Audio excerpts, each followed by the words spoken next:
নমস্কার বন্ধুরা, আমি আপনাদের বন্ধু ডক্টর শ্রী সুব্রত। শ্রী সুব্রত অ্যাস্ট্রোলজিক্যাল কনসালটেন্সির পক্ষ থেকে আপনাদের জানাই শুভেচ্ছা। সম্পূর্ণ বিজ্ঞান ভিত্তিক ও শাস্ত্রসম্মত জ্যোতিষ আলোচনা শুনতে ও দেখতে এবং মনস্তাত্ত্বিক পরামর্শ পেতে আমার চ্যানেলটি সাবস্ক্রাইব করুন। আগামী 1 এপ্রিল 2019 সোমবার পাপমোচনী একাদশী। কৃষ্ণপক্ষের এই একাদশীর নাম পাপমোচনী। এই পাপমোচনী একাদশীর মাহাত্ম্য জানবার জন্য যুধিষ্ঠির ভগবান শ্রীকৃষ্ণকে অনুরোধ করেছিলেন। তার প্রত্যুত্তরে ভগবান শ্রীকৃষ্ণ বলেন, হে ধর্মরাজ যুধিষ্ঠির, আপনি ধর্ম বিষয়ক যথেষ্ট ভালো প্রশ্ন করেছেন। এই একাদশী সকল পাপ থেকে নিস্তার বা মোচন করে বলে এই পবিত্র একাদশী তিথি পাপ মোচনী নামে প্রসিদ্ধ। রাজা মান্ধাতা একবার লোমশ মুনিকে এই একাদশীর কথা জিজ্ঞাসা করেছিলেন। তার বর্ণিত সেই বিচিত্র উপাখ্যানটি আপনার কাছে আমি বলছি, আপনি মনোযোগ সহকারে তা শ্রবণ করুন। প্রাচীনকালে অতি মনোরম চৈত্ররথ অর্থাৎ পুষ্প উদ্যানে মণিগণ বহু বছর ধরে তপস্যা করতেন। এক সময় মেধাবী নামে এক ঋষিকুমার সেখানে তপস্যা করছিলেন।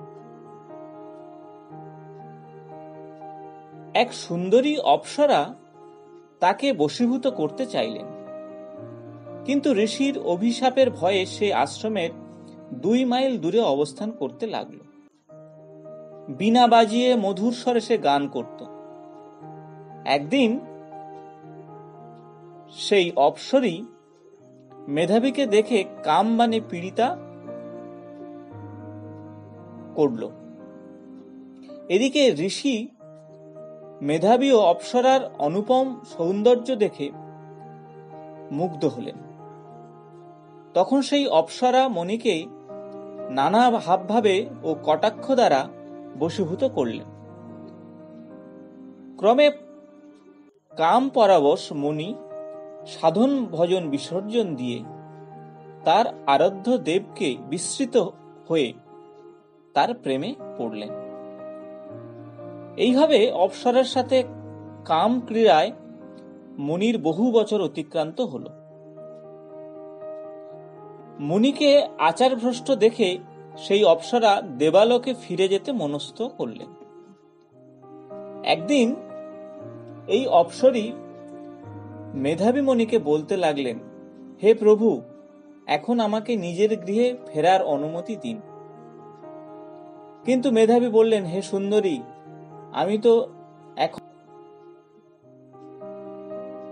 আমার কাছে এসেছো, প্রাতকাল পর্যন্ত আমার কাছ থেকে যাও। মুনির কথা শুনে অভিশাপের ভয়ে সেই অপ্সরা আরো কয়েক বছর তার সাথে বাস করল। এইভাবে বহু বছর অর্থাৎ 55 বছর 9 মাস 7 দিন অতিবাহিত হল। দীর্ঘকাল অপ্সরার সহবাসে থাকলেও মেধাবীর কাছে তা অর্ধরাত্রি বলে মনে হতো। অপ্সরার পুনরায় নিজ স্থানে গমনের প্রার্থনা জানালে মণি বললেন, এখন প্রাতকাল, যতক্ষণ পর্যন্ত আমি সন্ধ্যা বন্দনা না সমাপ্ত করি ততক্ষণ পর্যন্ত তুমি এখানে থাকো।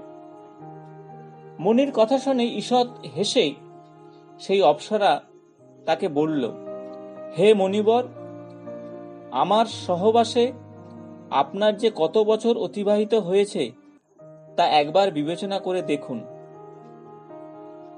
এই কথা শুনে মণি স্থির হয়ে চিন্তা করে দেখলেন যে তার 56 বছর অতিবাহিত হয়ে গেছে। মণি তখন সেই অপ্সরীকে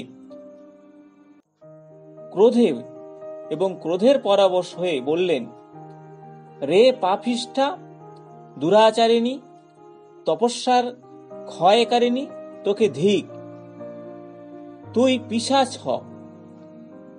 মেধাবীর শাপে বা অভিশাপে অপ্সরার শরীরে বিরূপ প্রাপ্ত হল। তখন সে আপাদমস্তকে মুনির কাছে সাপ মোচনের উপায় জিজ্ঞাসা করল। মেধাবী বললেন, হে সুন্দরী, চৈত্র মাসের কৃষ্ণপক্ষীয় পাপ মোচনী একাদশী সর্বপাপ ক্ষয়কারিণী। সেই ব্রত পালন করলে তোমার পিশাচত্ব দূর হবে।